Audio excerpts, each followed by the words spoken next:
বিদ্যুতের খুঁটিতে তার লাগাতে গিয়ে শক খেয়ে গুরুতর জখম হলেন 5 জন শ্রমিক।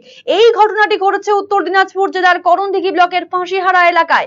আহত 5 জন শ্রমিককে উদ্ধার করে করণদিঘি গ্রামীণ হাসপাতালে আনা হয়। তাদের অবস্থা আশঙ্কাজনক হওয়াতে কর্তব্যরত চিকিৎসক তাদের রায়গঞ্জ মেডিকেল কলেজ ও হাসপাতালে স্থানান্তরিত করেন। স্থানীয় সূত্রে জানা গিয়েছে, বৃহস্পতিবার বৃষ্টির সাথে ঝোড়ো হাওয়া হয় করণদিঘি ব্লকের কিছু এলাকাতে। তাতে দোমোহনা গ্রাম পঞ্চায়েতের ফাঁসিহারাতে বিদ্যুতের সংযোগকারী খুঁটি ও সংযোগকারী তার ছিঁড়ে রাজ্য সড়কে পড়ে। পাশাপাশি এলাকাতে বিদ্যুৎ সংযোগ বিচ্ছিন্ন হয়ে পড়ে। শুক্রবার বিদ্যুৎ বিভাগ সেই খুঁটি ও তার সংযোগে হাত লাগায়। সে সময় শক খান শ্রমিকেরা। আহতদের নাম মানিক বর্মন, পবিত্র ভক্ত, সাজু বর্মন, আকাশ বর্মন ও বিপুল বর্মন। গুরুতর আহত এই 5 জনের বাড়ি ইটাহার থানার সোনাপুরের দক্ষিণাল গ্রামে। বিদ্যুৎ বিভাগের অস্থায়ী কর্মী হিসাবে তারা নিযুক্ত ছিলেন।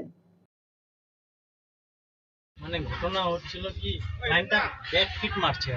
আচ্ছা, মানে এদিকে কালকে রাত্রে তো ঝড়ে সব ভেঙে পড়ে চিচে হয়ে গেছে। হ্যাঁ হ্যাঁ, আমাদেরকে মেনটেন্স করার জন্য তারপর আসলাম। তারপরে এসে দেখি যে এরকম ভেঙে পড়ে গেছে সব।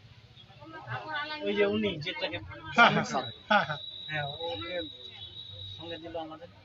তো তখন লাইনটাকে সাবধান নিয়ে কাজে লাগলাম। কিন্তু লাইনটা যে ব্যাক ফিট মারছে, হ্যাঁ হ্যাঁ, ওটা আপনারা বুঝতে পারেননি।